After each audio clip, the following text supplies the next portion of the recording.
So I'm at the vet clinic, and we had just taken in 3 out of the 4 dogs, and I had left Levi to the very end because Levi is my extremely fearful dog that does not like people. He's been through a heck of a journey, but if I'm being 100, he hasn't actually seen a vet for the 6 years in person.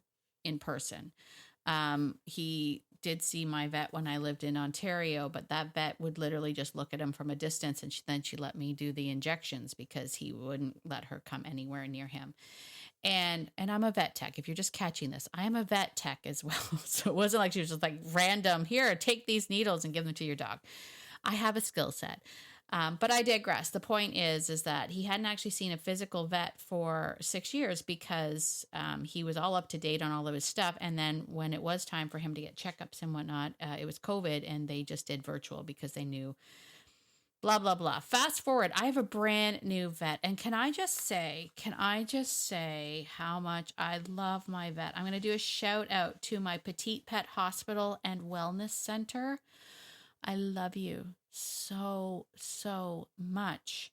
Anyway, they knew about him. I had pre-warned them. I said, here's the thing. I really don't want this to be like, an invasive kind of first meeting. And they agreed. They're like, look, even if we can just get him in and get a weight on him, we'll be happy with that. So I'm like, okay, great.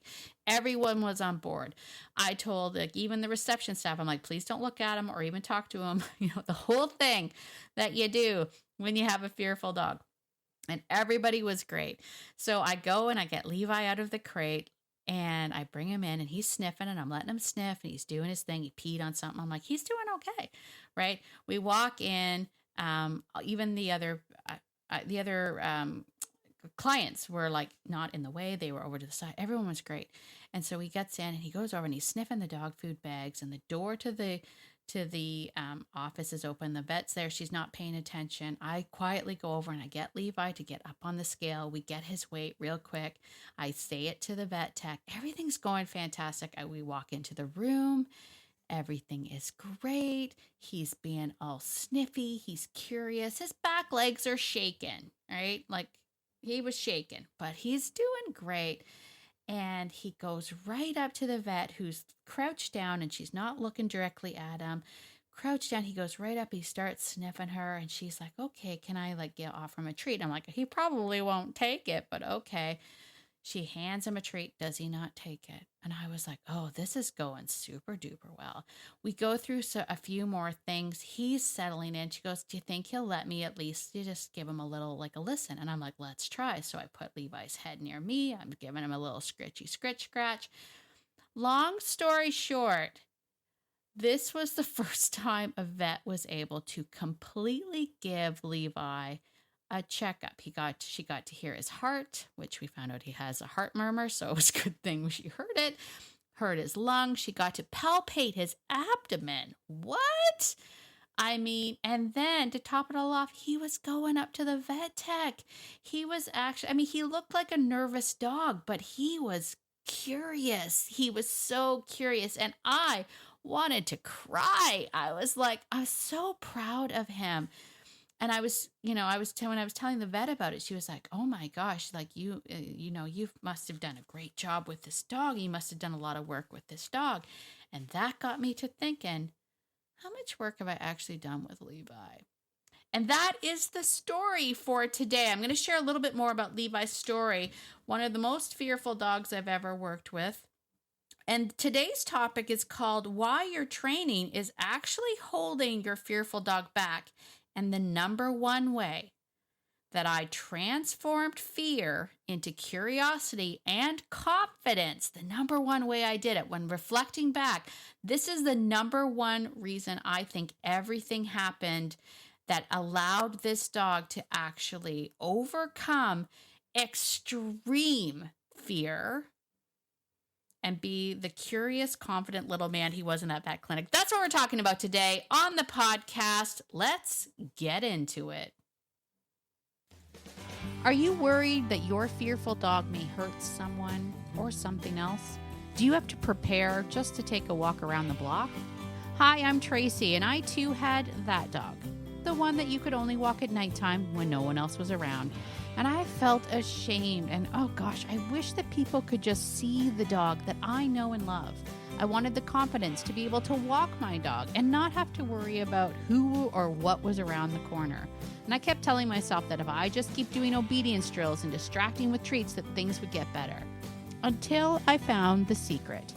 Fear is not something that you can train out of a dog.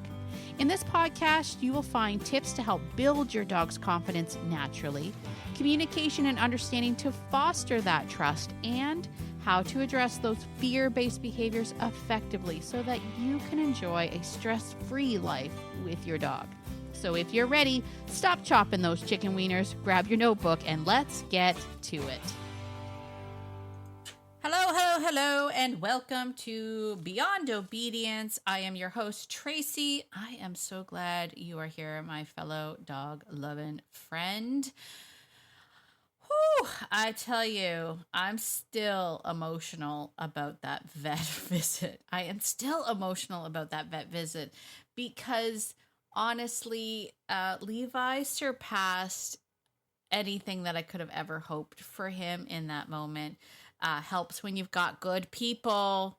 It helps when you've got good people. I'll tell you that right now. It helps when you got good people. And it was funny, just as a sidebar, at the last minute, I was about to go in the clinic and I thought maybe I should go grab a bridge dog, like a helper dog, because Levi loves other dogs. I'm going to share a bit more of his story, but Levi loves other dogs, doesn't like people. And I decided not to. I was like, you know what? I'll leave Eclipse in the car, which would be his comfort zone. I'm going to leave Eclipse in the car. He's just going to have to run with me. He has to run with me. And he did better than I could have ever imagined. So that's what we're going to talk about today. Before we do that, though, hello. How are you today? How are things going with you?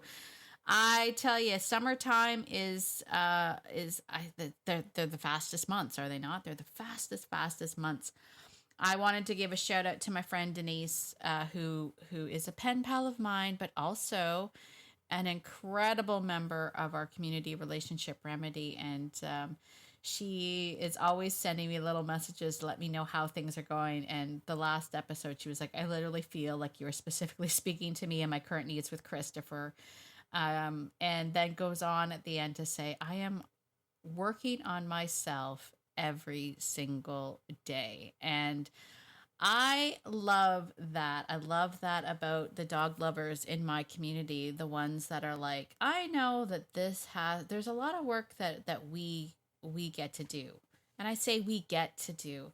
I have always been a person who has recognized the honor that it is to share space and time with my canine friends, and as a result, they mirror things back to me, and what they show me allows me to be a better version of me. And Denise and I think, and everybody, I think, in my relationship remedy community, we are connected by the same passion and the same love of dogs. So thank you, Denise, for your comments. Hey, if you're not a pen pal with me, why are you not a pen pal with me? Be a pen pal with me. It's real simple to do. Here's what you have to do. You just have to get on beyondobedience.ca.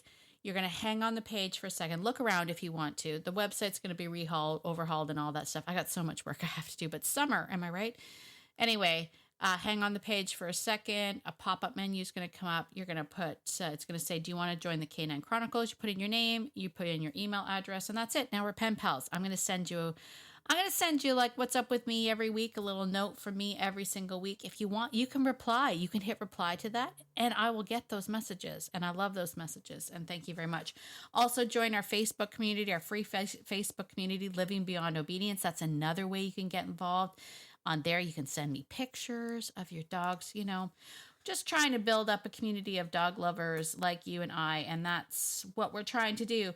And it's also the best way to stay in the know. And you're going to want to be in the know, because the stuff that I'm talking about today, and in particular with Levi, if you have a dog that is struggling with confidence, if you have a dog that is fearful, maybe not to the same extreme as Levi was, but even if your dog is slightly unconfident, I have something very special coming up. I'm so excited about it.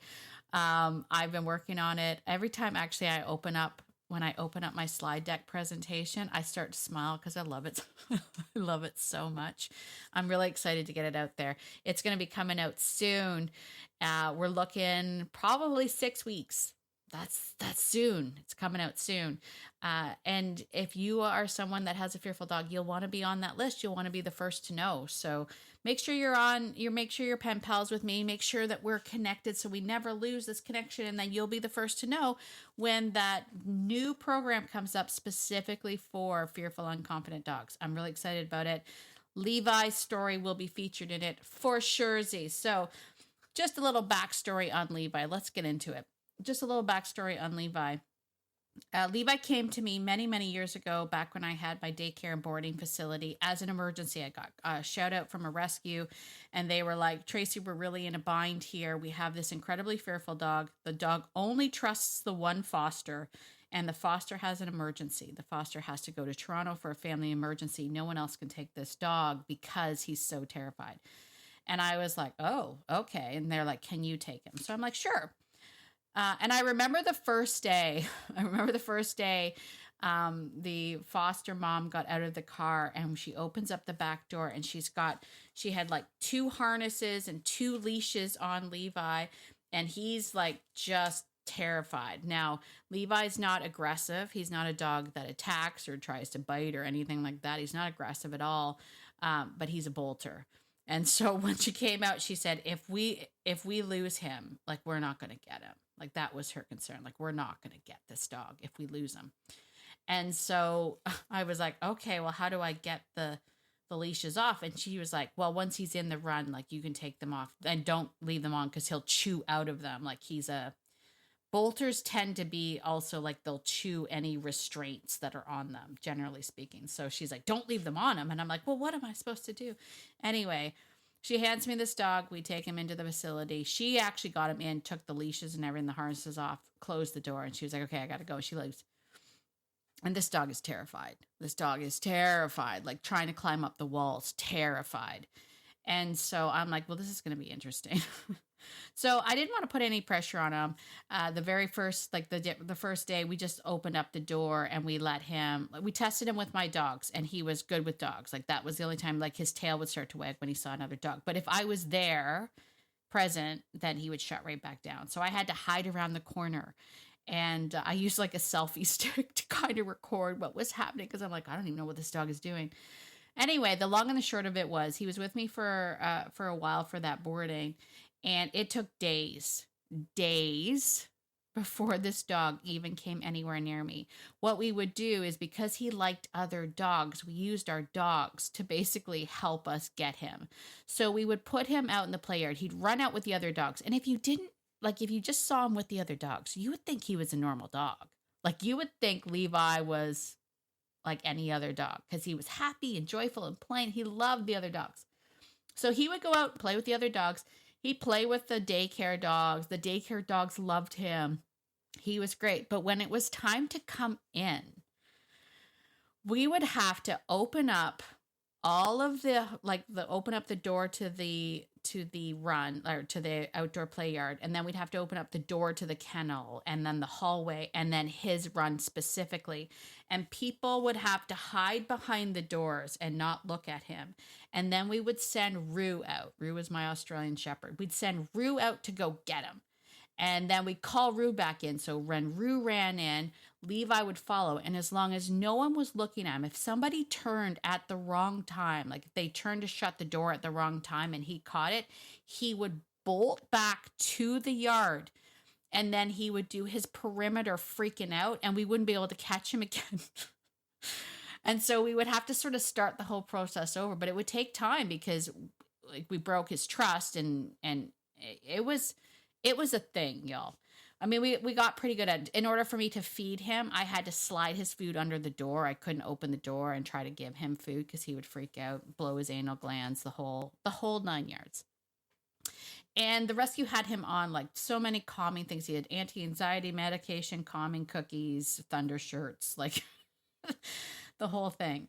And And then she also told me too, I remember this too. The foster mom was like, "Oh, I make him toast with Cheese Whiz every morning." And I'm like, "Ooh, I'm not doing that." You know, no offense, but I have like 47 dogs I'm looking after. I don't have time to be making toast. I don't have time to make toast for dogs. And so he was with us for a number of days. I remember the first day, it was like probably, I think it was almost, it was a long time before I was able to get anywhere near him.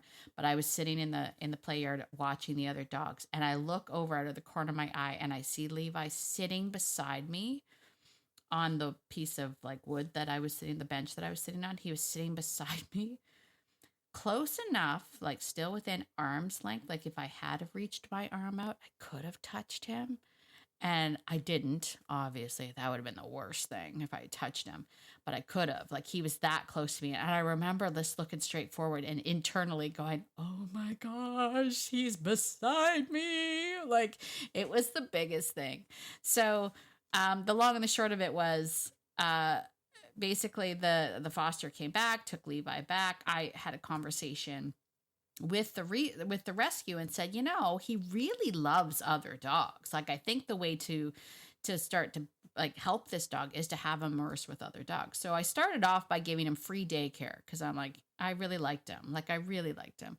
And so I was like, come once a week, which we did for a while. But that wasn't really working. Like the one day a week wasn't enough to sort of, move the needle for them, because they would try to take him to adoption events and whatnot, and he would backtrack. Like he would slide back into his old behaviors, hiding underneath the table and just freaking out. So I was like, okay, well, what if I offer you like a free 2-week board and train? So I had him for the 2 weeks, and he did great. Like he just did awesome. I had him like I was able to put leashes and collars on him. I was able to pack walk him. And then that 2-week board and train became like 4-week board and train. And then that 4-week board and train became, I'll just like keep him until you can find a home for him, kind of a thing. And it went on for quite some time like that, where he was just staying with me for free. I will say during that time, and the vet, the rescue was quite shocked when they called me. They're like, "You haven't asked us for any more of his anxiety medication or his calming cookies." And I was like, "Oh, you know what? Honestly, I haven't been giving him any. Like I haven't used it." And that was the truth. I hadn't used any of the supplementation that they had him on, including the vet prescribed stuff. Honestly was because I couldn't get it in him. Like I tried putting it in just his food. I couldn't get it in him. He ate around the pill, and I couldn't get near him to pill him. So that's why it didn't happen. So, anyway, I had Levi for quite some time. The clinic, I keep saying the clinic, the rescue would call, and they like, "We're going to come pick him up, and we're going to take him to, another show." Cause they had seen all the videos. They had seen the pictures and the videos of me taking him into town, going into PetSmart, like doing all this stuff. And they're like, "He's doing so well." Then they take him to an adoption thing, and he would just puddle. Like he would just collapse and just be like, he wasn't able to do it. And then I said to them, "I don't know, maybe it's worthwhile if I'm there, or if you take one of my dogs with you." And they're like, "Honestly, Tracy, we just don't think we're going to be able to adopt this dog out. Like we've had him for a while. I don't think we're going to be able to adopt him out." And I was drinking wine. That's probably important for the story. I remember because I was sitting on the deck and I was drinking wine, and I said, "Well, what if I just kept him?" And I don't think that person actually, I can't remember who I was talking to. They're lovely people, but I think it was Val or something. She was like, "Okay, great." And she hung up the phone. And I realized after the fact, I'm like, that's all they wanted. They just wanted me to keep him. And that's how I got Levi. So that's the story of Levi. But here was the thing. When this vet this past week had said to me, "You must have done a lot of work with Levi," it really made me do some reflection, because I was looking back at Levi's life, and Levi's been with me for a while. Like this is not a quick fix for your fearful dog. So if you're like, "What did you do? And will it happen next week?" No, this wasn't a quick fix. I've had Levi for probably 9 years by now. We've been here for 6 years, and I had him probably 3 years before I moved to this location. So I've had Levi for a while, but what what I can honestly say is I didn't do anything, right? I didn't actually train or work with Levi. I didn't actively think about doing stuff to help Levi overcome his fear. What I did do was I immersed him in a new environment that had other dogs. The dogs were a major part of his rehab because, as I mentioned, he loved dogs. He just didn't like people. And I used my dogs as a bridge, right? I used my dogs as a bridge. I would put him out in the play yard with other dogs, and then I would walk around in circles, and my dogs would automatically follow me. They just did. They followed me around in circles. And then you would see Levi kind of sit in the corner and watch because he wasn't trusting me, but he trusted the dogs. And eventually he would start following with the pack. Like he would start to follow with those dogs. And okay, well, if they don't think she's terrible, then maybe she's not terrible. I used my dogs to bridge the gap. Does this mean for you, if you have a fearful dog and you don't have a pack of 19 dogs, you can't do this? No, that's not what I'm saying. Because I know everyone says, I don't have 19 good dogs. Tracy, how am I supposed to do it? You can still do it. But I do have to give my pack a lot of credit. They did a lot of the heavy lifting at the beginning to get him to trust me. But once he trusted me, then the rest of it became my responsibility as well. The rest of it fell upon me. And I can honestly say to you, the only thing that we did, and we were very, very clear about this, is we have always advocated for Levi. So although I didn't take Levi out to the stores to socialize him to people or take him out for walks to get him used to things. I didn't do that for him. I did that with him as something that we just always do, right? We did pack walks with other people every single week, sometimes twice a week, and we included him because I always want my dogs to feel included. So when we would have pack walks and people like clients would bring their dogs, we would always start in the arena. And before I started every pack walk, I would come in and be like, okay, here are the rules of the pack walk, right? When we're walking, we're walking. That's what we do. We walk. This isn't about socializing. I'd go through the whole spiel. The end of my spiel would always be, there is going to be a little black lab mix. He is terrified of people. You are not to look at him, to talk to him, to try to touch him. Your dog can walk beside him. Your dog can do stuff with him, but you are not allowed to do that. If anybody breaks that rule, you will be removed from the pack walk and asked not to come back to Beyond Obedience. That's how adamant I was about it. It was said, honestly, kind of tongue in cheek because, I mean, the people that came to Beyond Obedience were amazing, right? My clients were amazing. They were people like me that love dogs and they were into this. So they got it. And we'd say that every single time. I'm like, there's going to be a little black dog. He's going to come running down here with the rest of my pack. Please do not look at him. Do not touch him. That was the spiel. We said it every single pack walk, every single time. If I ever had volunteers, and I quite often had volunteers that came to work with me in the daycare to watch daycare groups and socialization, a great, great tip for anybody who wants to be a future trainer, go to a daycare and work there. You will learn so much. But I used to get, dog trainers and dog trainer wannabes to come out and hang out. If they came, I would say the same thing to them. Look, there's going to be a little black dog. He's going to come out here. His name's Levi. Do not look at him. Do not touch him. Do not try to pet him. Do not do anything to him, right? Just ignore him. We were adamant about it. And we did that for years. And I still remember the one day, at the pack walk, I did the spiel. I came in, I'd let the dogs in. So my noofs all run in and Levi runs in, Rue runs in, everybody runs in. And everybody's got their dogs and we're all getting them all ready. And I look over and there's one woman just looking up at the ceiling going, Tracy, And I look over and she's like, is this the dog I'm not supposed to touch because he's kind of poking me with his nose? And I was like, what? And then we had a new person working for us, Katie, and she was great with dogs. She said the same thing. She's like, Tracy, she's sitting there, and Levi sitting right beside her, just wagging his tail. And she's like, this is a dog I'm not supposed to touch. And I'm like, oh, I remember going back to Mark that night and being like, hey, have you noticed that Levi's just better? Like, has anyone noticed that Levi is just on his own going up to people? And so we changed it. We were like, okay, if he comes up to you and he touches you first, you know, like you can acknowledge him and say, hi, Levi, but I still want you to just leave him alone. Don't try to pet him and whatnot. Anyway, we were very, very, very religious about that. And I mean, very religious about that.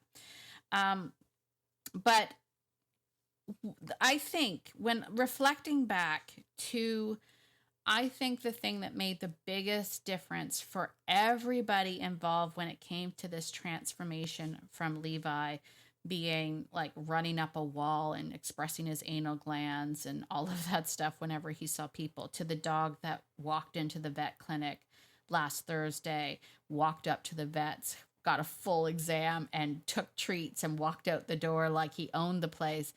That transformation, if I had to think about the one thing that changed everything, and the one thing that I really want you, if you're working with a fearful dog, this is the one take-home message that I really want you to get. Where everything changed for him is the moment that I said, wouldn't have been the moment I said I'd keep him. It was probably the moment when I was taking him for foster. And I was like, I'll just keep him with me. Like, I'll foster him. And the rescue was like, that's great. The moment that I did that, I took off all pressure and expectations from Levi, because there were no longer any time frames for us to hit. There was no mark for us to hit. There was no like, he's got to be better for the next pet adoption event, or he's got to be better because we have a candidate that may want him. Then he's got to be like, he's got to look like a dog that can be adopted. Once that was removed, and certainly once I said I would just keep him, that was completely removed. But once that was removed, once all expectations and timelines were removed, we no longer had to work with Levi. There wasn't this pressure to see a result. He just became part of our pack. And maybe part of that is because I had so many dogs at the time, he became just part of the group. He wasn't a standout dog that was like, now I have to set time aside to train Levi. Because I didn't. I literally was like, you're just one of us now, dude. Blend in, right? Now, that didn't mean that, as I mentioned, that didn't mean that we didn't include him. I still wanted his life to be inclusive. It just meant that we put in those boundaries for the people, not for him. We didn't put any boundaries for Levi. We put those boundaries in for him. But if I look back at probably the best piece of advice I can give anybody that is working with a fearful dog, is you have to take away any expectations and any timelines, right? I literally thought, if nobody ever touches him for the rest of his days, that's fine by me, right? Like, there's no reason to have people pet him. There was no reason to go through the protocol of teaching him how to tolerate human connection, because I was fine with him not having human connection as far as people needing to pet him, people needing to touch him. I just took that away, right? And then what came of that is that constant advocation, that constant me standing up for and saying, this is how things are for this dog.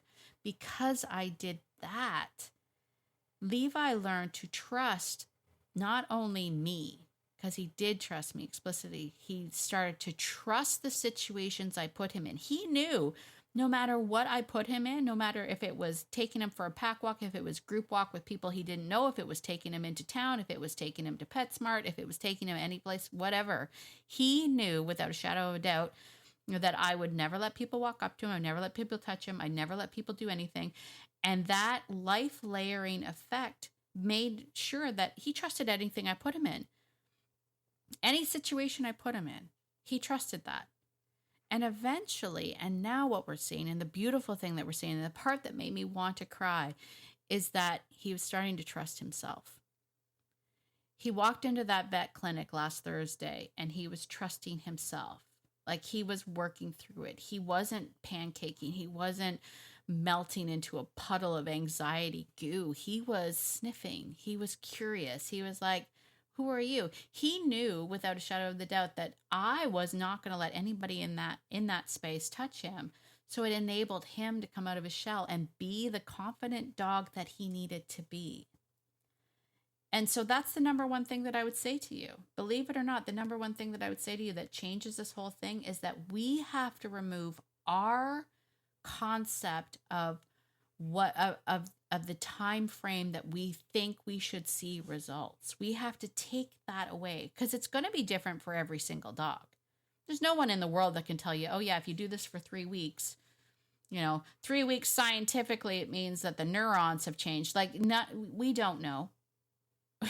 We don't know. We can make some guesses, but we don't know.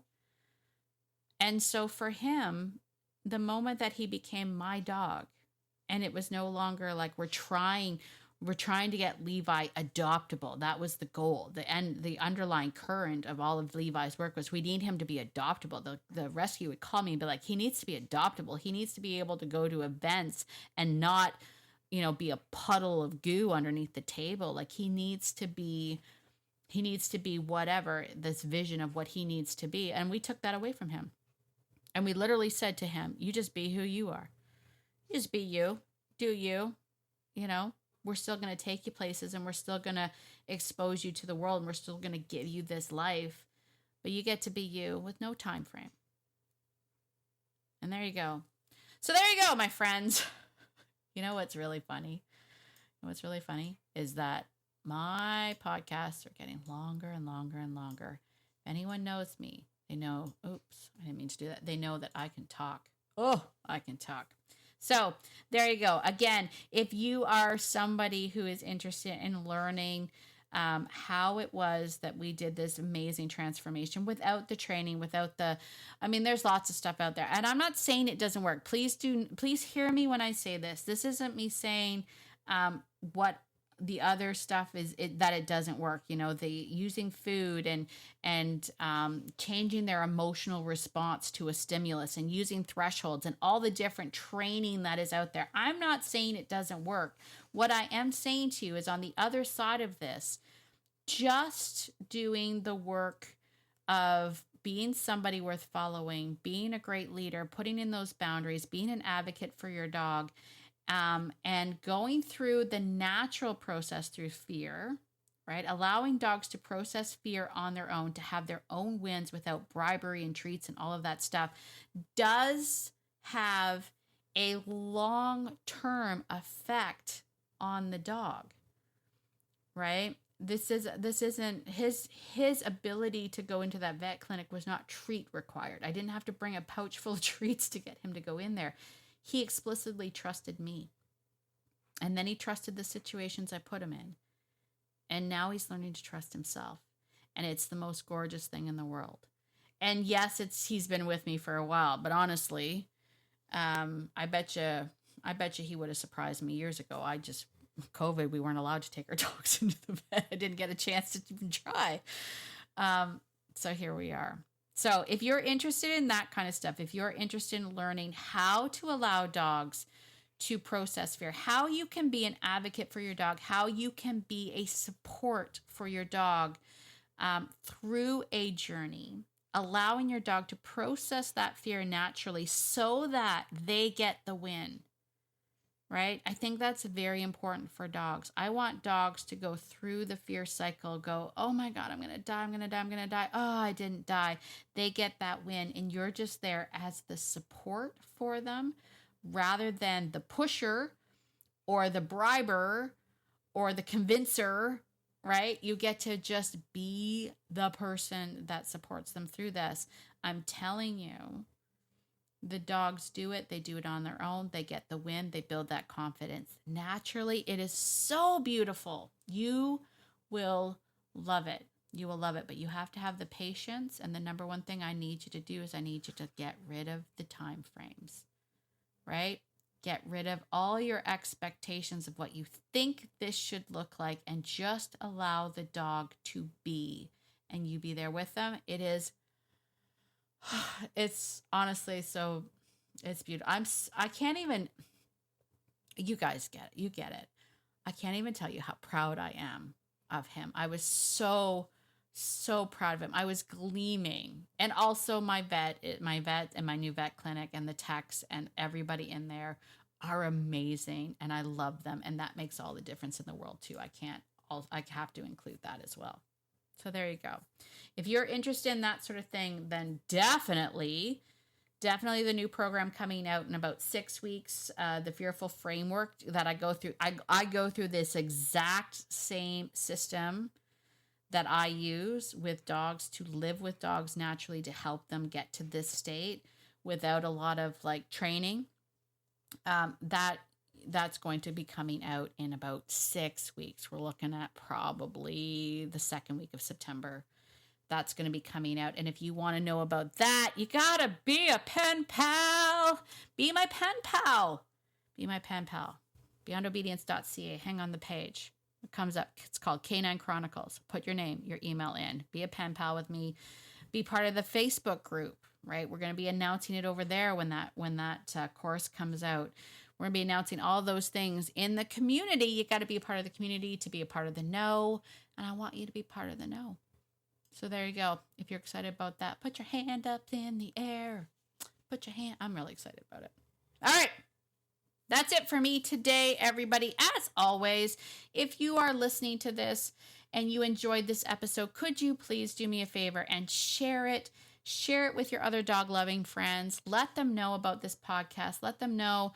And if you're on Apple, please give me a 5-star written review. It does help to push the podcast out to more and more people. And that's really, really important. More and more dog lovers like you and I need to be a part of this community. And as always, get out there today and be the person that your dog thinks you are, because your dog thinks you are amazing. And so do I. Have a great week, everybody. I'll see you all next week. Bye for now. Oh, and as always, this podcast is meant for entertainment and education purposes only and is not meant to replace professional hands-on advice or training. If you feel that your dog is a danger or a threat to you or others, or you're struggling, please be sure to reach out to a professional in your area. All right, bye for now.